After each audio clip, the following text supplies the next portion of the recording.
Let's welcome on board Samir Arora, founder at Helios Capital, and find out what he's making of the market right now. Samir, hi, morning. How do you make sense of this week? From that manic Monday to finally some stability coming in, what's happening? So the only day that makes sense to me is today. This is the thing which more what I should, at least after that fall. The thing is that when people talk about, oh, we are very conscious and cautious, it just reflects a bit of thought and, oh my God, risk control and other things. The reality is that most of the time markets are up in general. Over the last 3 years and 2 years, the Indian market, if not defined by some 10 mid cap and small cap stocks, but by Nifty and 500, which is what the market is, it has gone up much less than its historical averages. If you saw till yesterday, I think Nifty was up, I think 9% per annum for 3 years. And this, by the way, is in rupees. And if you make it in dollars, then in 22, the currency lost 10%, and since then, maybe another 4%.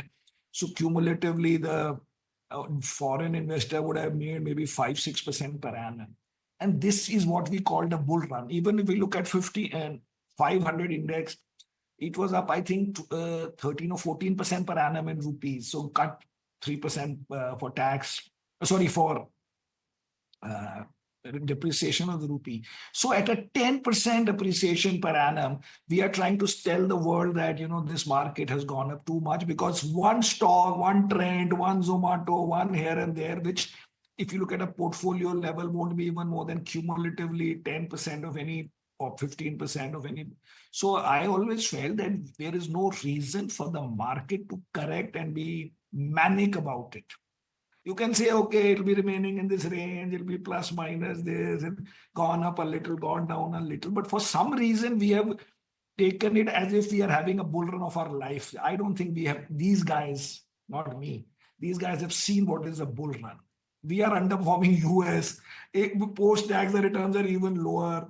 The normal funds across would make maybe 13-15% in rupees. And as you know, even mutual fund returns are actually pre-tax.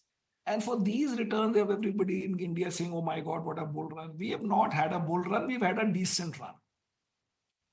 Bit of a differentiated view, Samir, because everyone else is telling us that we need to calibrate and moderate our expectations because we have done so much better perhaps in the last 4 years, but you are saying this is normal and we should still anticipate 15% kind of return from Nifty this year.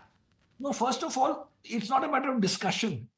The Nifty number is real. So please, you after this, properly do it on a screen for 3 years. Now, don't do 2 year, then I'll say do 7 year.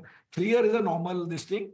And for 3 years, you put, or even you do put 5 year, 7 year, whatever you want to put, and then also put it in dollar. And then just put it in perspective. Let's say, take the same number for 10 years and 15 years or 20 years. And if the last 3 year numbers are lower than 10 years and 15 years in INR terms, and in dollar terms, even more so, because that 10% depreciation just happened like in 22, and then another 4-5 since then. So it is not, so it's not a matter of discussion. It is what it is. Why are we saying, what do you think? Say, what is the number? Now, the second thing they will say is that the premium is very high to other markets. That other market includes China, because of which all the emerging market, this thing goes wide. So I'm not saying some great bull run is going to happen, but this idea that the market will fall 15% or 30%, if you see the previous 3 bad years that were there, which is say 2008, 2000 or 1992, where people would be better off raising cash at the end of the previous year, then the previous years were very, very big. In 1991, the market Sensex was up some 60-70%. In 2007, because that time NSE 500 and all were also there, they were all up some same 60-80%, and same thing in 99 and then 2007. You don't fall after a 10% move. I mean, you may fall, but you don't anticipate it every morning saying that, oh, so much has happened. The market was up 9% in rupee terms. I think it deserves a crash for that.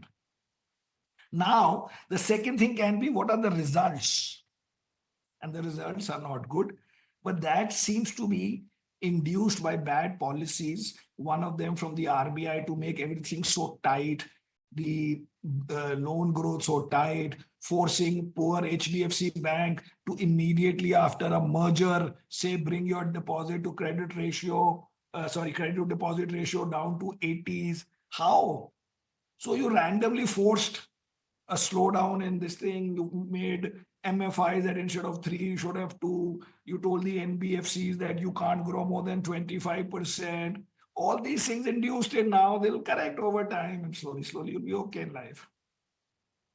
I take your point, Samir, partly, but just to kind of counter it a bit, do you think it's fair to only look at, let's say, valuations or return only from Nifty perspective? Because No, it's the 500. broader markets which have run up 500. almost 20-25% on a, more than that actually if you look at the 3-year CAGR. No. If you look, please look right now. If you give me 1 second, I will tell you right now. Look at it right now.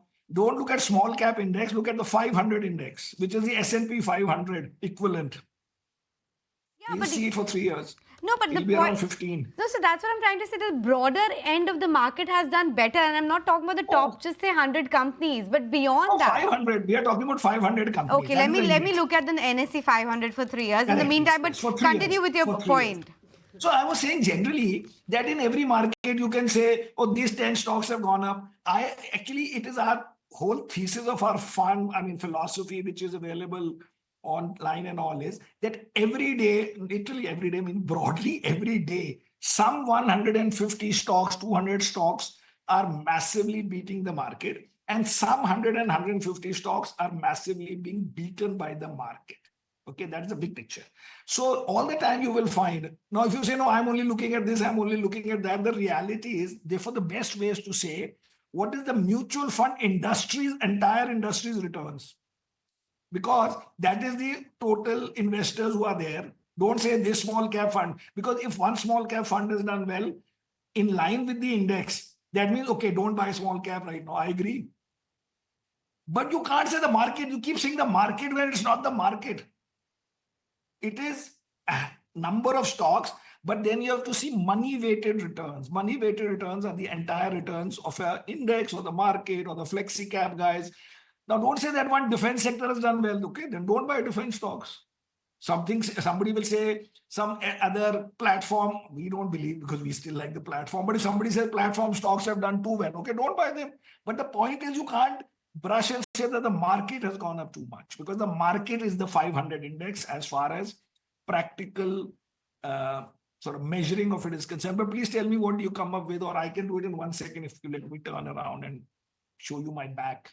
If you're talking about the same index and the same levels, 3-year returns. No. So 3-year return, if I look for Nifty 500, is 35% CAGR, because in 2022 it was around that. No, please don't do like that. It's absolutely no chance. I don't know. Maybe we'll connect offline and discuss this further. I think I'll let the discussion continue. Because I'm looking at a level of 21,800 right now. It was around 11,000 in 2021. 13,700 in 2022. But I don't know. At least it seems like it's a gain of around 30%. I can be incorrect there.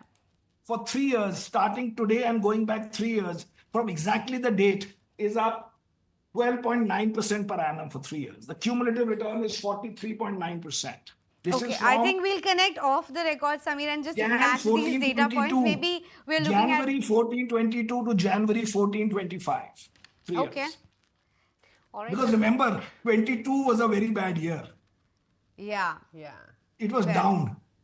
23 was very good. Yeah, 22 was a bad year. Yes, it was down. The whole point. The point is, you've always had in between bad years. So people say that, if you do it for 5 years, it looks very good. You make it 7 years, it looks ordinary, because 19 and 20 were very bad. So that's what, you can't just randomly, you choose 3 year, 5 year, 7 year, 9 year, 15 year, 20 year, and see if something looks out of line. It need not be that the returns in that period are good because something extra happened. It could be that the previous 2 years were very bad. So, for example, in 2009, could somebody say, oh, the market is up 70%, therefore it's a sell? No, because in 2008, it had fallen 60, 70%. And some of what happened in 9 had nothing to do with economy and interest rates. It had to do with the correction of that big fall that may have not been justified in hindsight. So same thing, we keep looking at Yeah, it sure, from Samir. 20 Definitely, we January to take your now. point and we'll try to get more understanding on that figures, colors but maybe everything. You see, offline. that colors everything. If you Color is feel that the everything, market Samir, is negative, and then everything is the negative. key headline for us that you're not expecting a big correction in the market at this point in time.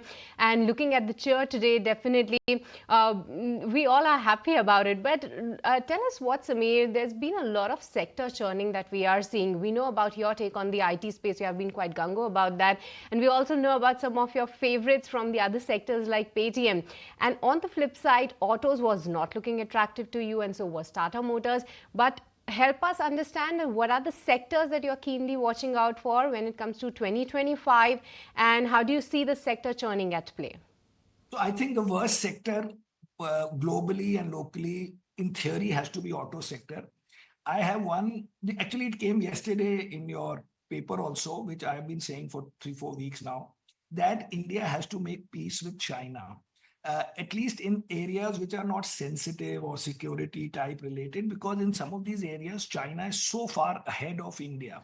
And these would, as of now, include EV and maybe solar cells and all these things where you can close yourself and say, I will help 2 Indian companies and 2 Indian promoters. But how does that help the world or help India in any way? Just because if 2 business owners own 1 auto company each or own some 3 solar companies each. The point is that in some of these areas, you are never going to catch up. So the best way is to let those guys in, force a partner on them, force how much X amount, stake they can have, force some localization requirements, force some export requirements, but let them in.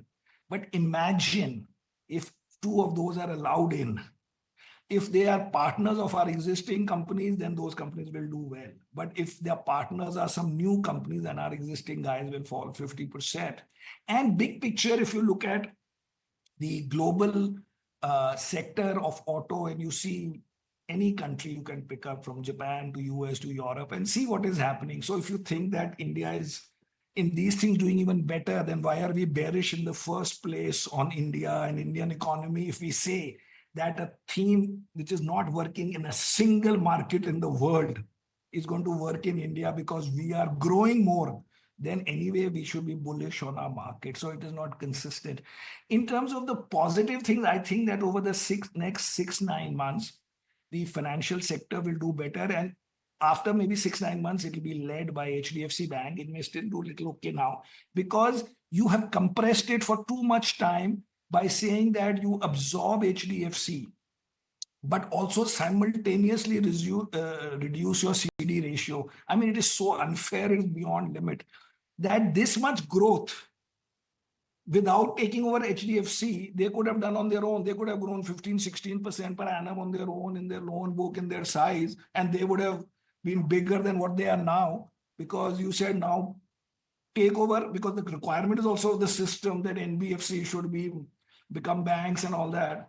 And then to say in a compressed period, do it, which hurt them and the economy, but everything will get repaired. So now the question is what happens to the budget and all, where I don't think much will happen, but on the margin, there might be some tax cut for somebody or change the bracket. So everybody might have, I don't know, let's say 2,000 rupees more per month, or let's say.